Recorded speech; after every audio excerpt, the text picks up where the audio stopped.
স্বাভাবিকভাবেই প্রশ্ন আসতে পারে, এটি আবার কেমন ট্রেন? এটিও একটি ট্রেন, তবে এটার কাজ কিন্তু ভিন্ন। যদিও প্রত্যেকটি ট্রেনের কাজ হচ্ছে যাত্রী বোঝায়, অর্থাৎ যাত্রীদের এক স্থান থেকে অন্য স্থানে নিয়ে যাওয়া, তবে স্বাভাবিকভাবেই এটি কিন্তু সেই যাত্রীবাহী ট্রেন নয়।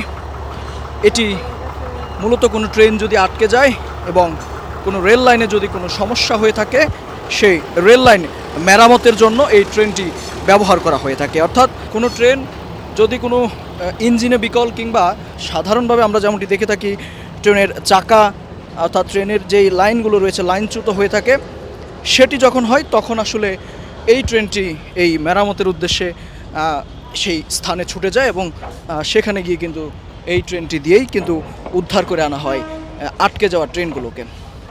কমলাপুরে এই ধরনের ট্রেনের সংখ্যা সাধারণত লাইনে এই ধরনের ট্রেনের সংখ্যা খুব বেশি চোখে পড়ে না, তবে কমলাপুরে কিন্তু এই ধরনের ট্রেন রয়েছে এবং তারা প্রতিনিয়ত এই মেরামতের কাজ যখন করা হয়ে থাকে তখন তারা এই ট্রেনটি ব্যবহার করেন।